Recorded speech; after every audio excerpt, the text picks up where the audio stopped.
नमस्कार दोस्तों। Geopolitical earthquake में 5 न्यूज़ हैं जो सारी की सारी जो स्टोरीज हैं ये रीशेप कर रही हैं दुनिया को।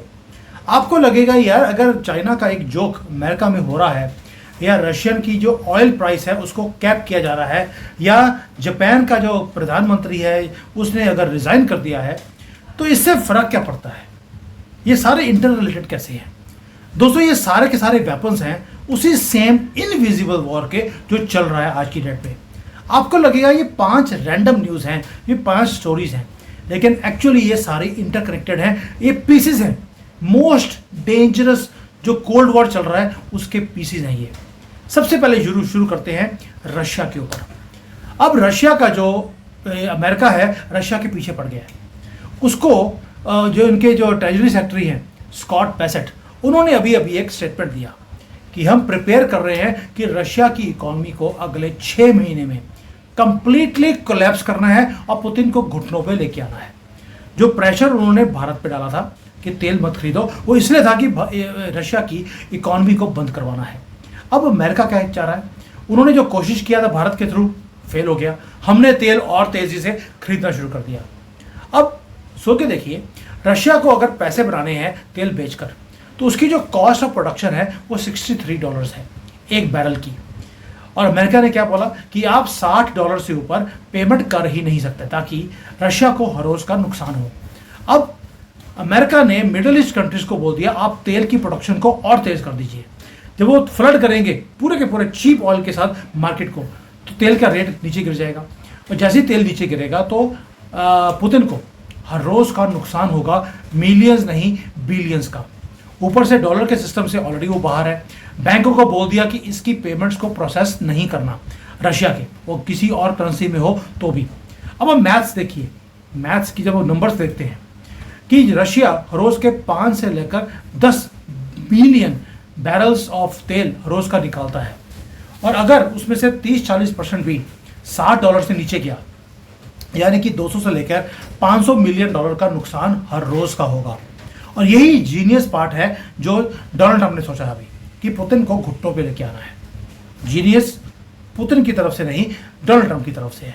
उसको लगता है कि मैंने बड़ी जीनियस ये मूव करी है। साथ में डोनाल्ड ट्रंप ने काम और किया, जो यूरोपियन यूनियन है उनको बोल दिया कि जो कंप्यूटर की चिप्स आप रशिया को एक्सपोर्ट करते हो वो बंद कर दो। यानी कि अगर चिप्स नहीं जाएंगी तो जो मिसाइल का जो गाइडिंग सिस्टम है, ड्रोन्स हैं, ये कुछ भी चलेगा नहीं। तो पुतिन को घुटने टेकने पड़ेंगे और पुतिन के पास एक इम्पॉसिबल चॉइस रह जाएगी कि वो अपने रूबल को प्रिंट करे। अगर रूबल को प्रिंट करेगा तो उसकी कंट्री में इन्फ्लेशन होगा, और आपको मालूम है दूसरी तरफ इस तरीके से जो कैपिटल कंट्रोल्स हैं या कैपिटल स्पेंड करना है हथियारों के ऊपर वो नहीं कर पाएगा। पूरी की पूरी जो इकोनॉमी है वो कोलैप्स अगर बाहर से नहीं करेगी तो अंदर से कर लेगी। आइदर वे पुतिन को नुकसान होने वाला है, वो देश के अंदर से हो या बाहर से। अब आते हैं, ये पहला था जब पुतिन के पीछे पड़े हैं और पुतिन और चाइना इकट्ठे हो रहे हैं तो चाइना को कैसे अमेरिका छोड़ देता। अब जो चाइनीज अमेरिका में रहते हैं उनको सड़कों पर ले आए और वहां पर जाकर एक शी जिनपिंग के अगेंस्ट उन्होंने मजाक उड़ाना शुरू कर दिया, प्रोटेस्ट करना शुरू कर दिया है। क्या बोल रहे हैं, आपको याद होगा एक न्यूज़ आया था कि पुतिन और शी जिनपिंग दोनों ने प्लान किया कि किस तरह से 150 साल से ऊपर की जिंदगी कर रही है। किडनियाँ खराब हो गई, चेंज कर लो। इनके दोनों के पास तो आपको मालूम है किडनियाँ जिस कम्युनिटी की ये किडनियाँ निकालते हैं वो कहते हैं यार लीवर, किडनियाँ, हार्ट जो चाहिए, ये तो वैसे भी सुअर है, इनका कोई यूज़ नहीं है, इनको आप बंदा बना नहीं सकते, क्यों ना इनके पार्ट्स को यूज़ किया जाए, अपनी ज़िंदगी को 150 साल किया जाए। अब जो ये स्टेटमेंट था 150 साल की ज़िंदगी, इसको लेकर डोनाल्ड ट्रंप ने शी जिनपिंग के जो एंटी लोग हैं अमेरिका में रहते हैं उनको खड़ा कर दिया मैनहट्टन में। वहां पर जाकर बोलना शुरू कर दिया 150 यानी कि 150 टाइम टू गो। ये ऐसी स्टेटमेंट थी ताकि इनका मुंह थोड़ा सा लाल किया जाए शी जिनपिंग का, सिर्फ इसलिए कि शी जिनपिंग, मोदी और पुतिन तीनों इकट्ठे हो गए हैं, इन्होंने मजाक उड़ाना शुरू कर दिया। और आपको मालूम है अभी ये भारत में भी प्रोटेस्ट शुरू होंगे मोदी जी के खिलाफ। 2 चीज़ें करी हैं, गडकरी जी का जो ट्रैक रिकॉर्ड है ज़बरदस्त है। अब गडकरी जी के अगेंस्ट पूरा सोशल मीडिया भर दिया गया है अमेरिका की तरफ से। अजीत डोभाल जी को टारगेट करना शुरू कर दिया, और राहुल गांधी को कहाँ भेजा है, मलेशिया में जाकिर नायक को मिलने के लिए कि किस तरह से जिहादियों को भारत में एक्टिवेट किया जाए और कैसे यहाँ पर आग लगाई जाए। और आपको याद है जो प्रशांत कपूर जो एस्ट्रोलॉजर थे उन्होंने बताया भी था कि जैसे ही ये जो चंद्रमा का ग्रहण लगा कल, इसके 40 दिन, अब इसके बाद 40 दिन पूरी आग लगाई जाएगी राहुल गांधी की तरफ से। पूरा डीप स्टेट एक्टिवेट हो जाएगा। जैसे इन्होंने पुतिन के और शी जिनपिंग के अगेंस्ट इन्होंने लोगों को खड़ा कर दिया, वैसे ही अब मोदी जी के खिलाफ ये पूरी मुहिम शुरू करवाएंगे। प्लान तैयार है। राहुल गांधी मलेशिया में इसलिए गया है जिहादियों को मिलने के लिए, उनका सपोर्ट लेने के लिए। दोस्तों जो ये मैनहट्टन में जो चैंटिंग हो रही है शी जिनपिंग के अगेंस्ट, सिर्फ इसलिए कि बेजिंग को टेरिफाई करना है। और जो अथॉरिटेरियन रिजीम्स होती हैं वो सरवाइव करती हैं डर फैलाकर। जब लोग देखते हैं कि वह अमेरिका में प्रोटेस्ट हो रहा है शी जिनपिंग के खिलाफ, तो इनका जो कंट्रोल करने का सिस्टम है, जहां पर ये कंट्रोल करते हैं नैरेटिव को, डर के साथ डर फैलाकर ये अपनी कंट्री को चलाते हैं, वो खत्म हो जाएगा। और जो फॉरेन के जर्नलिस्ट हैं वो जानबूझकर वो ये फोटोज को स्प्रेड कर रहे हैं चाइना में किसी दूसरे तरीके से, सोशल मीडिया में डाल दिया। जैसे ही डाला विद इन फ्यू मिनट्स वो फोटोज को डिलीट कर दिया गया, लेकिन वो कुछ मिनटों में वायरल कर दी गई फोटोज को पूरे चाइना में। लोगों ने क्वेश्चन करना शुरू कर दिया है। इसका मतलब है कि जो इकोनॉमिक प्रेशर रशिया के ऊपर है, जो शी जिनपिंग का मजाक उड़ाया जा रहा है, भारत को कटघरे में खड़े करने की कोशिश की जा रही है, ये सिम्टम्स हैं ऑफ द सेम थिंग कि जो पुराने रूल्स थे वो ब्रेक हो गए। और अगर आप नए बनाने की कोशिश करेंगे, जैसे BRC है, तीनों इकट्ठे होने की कोशिश कर रहे हैं, इनको इकट्ठे होने नहीं देना। भारत और चाइना इकट्ठे हो जाए कोई दिक्कत नहीं, लेकिन अगर रशिया साथ में मिलता है वो पॉसिबल नहीं है। इसलिए उसकी इकॉनमी को तोड़ने की कोशिश की जा रही है, आपकी और शी जिनपिंग की विल को तोड़ने की वो कोशिश की जा रही है। अब आते हैं तीसरी स्टोरी। जापान के प्रधानमंत्री ने रिजाइन कर दिया।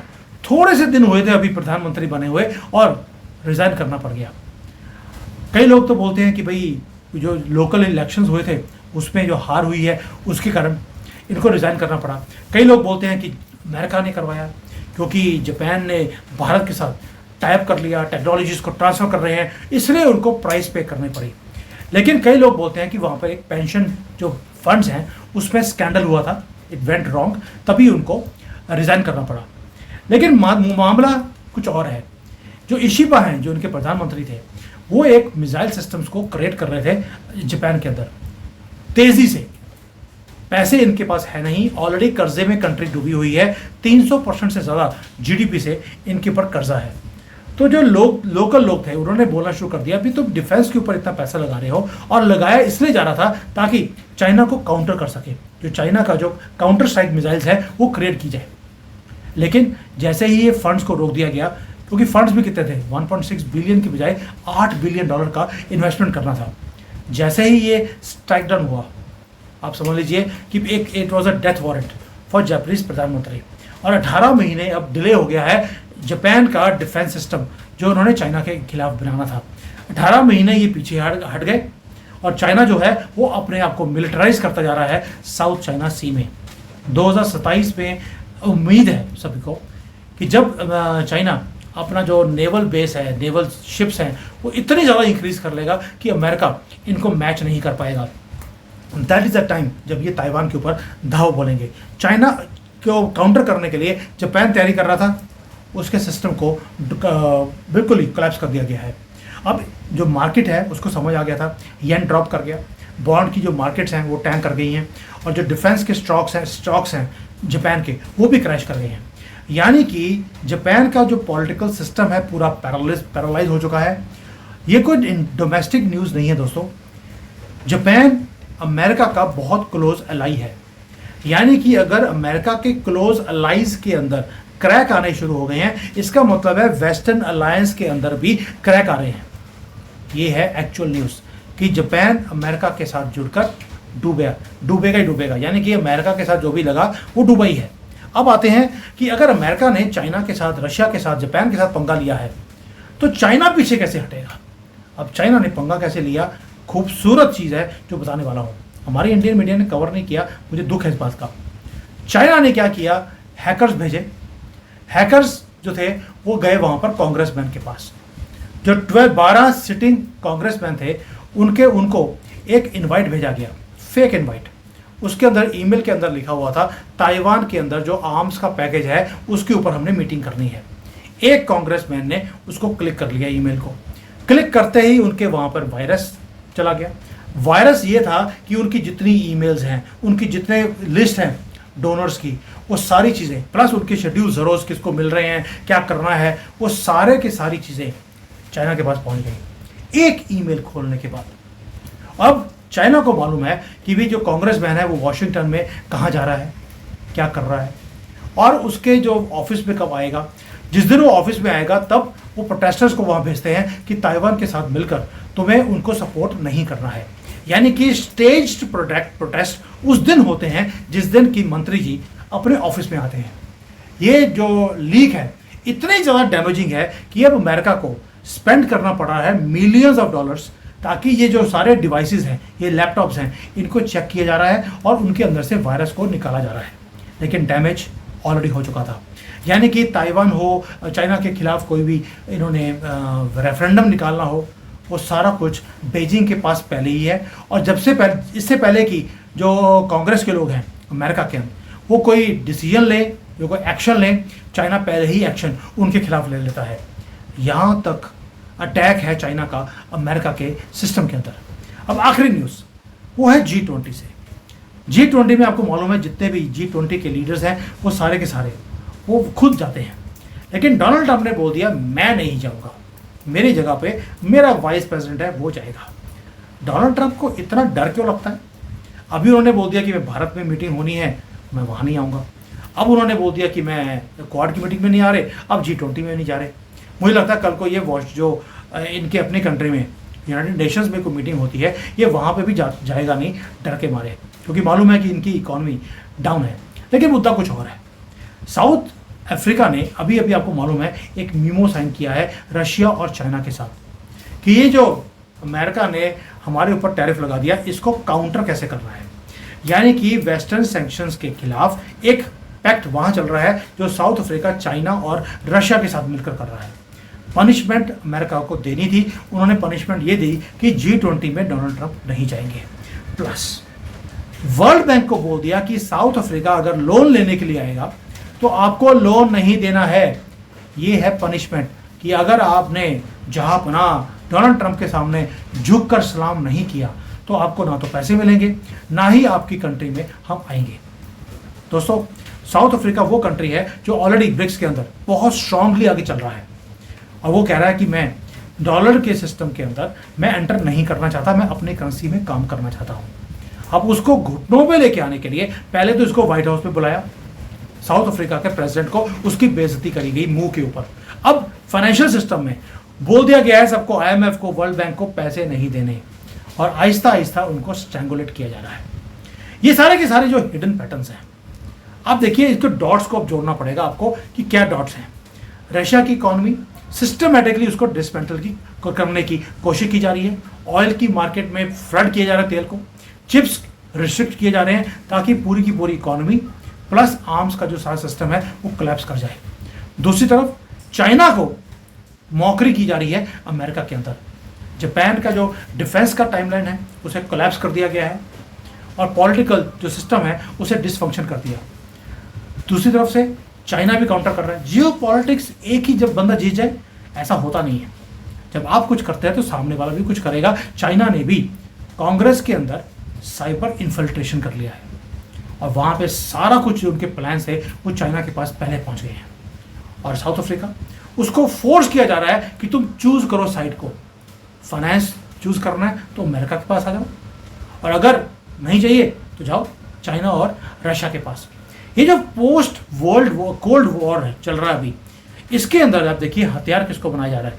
यहाँ पर अब हथियारों से लड़ाई नहीं हो रही, इकोनॉमिक्स को, पॉलिटिक्स को, इनको यूज किया जा रहा है as a deadly weapon. Oil की प्राइस को वेपन की तरह यूज किया जा रहा है।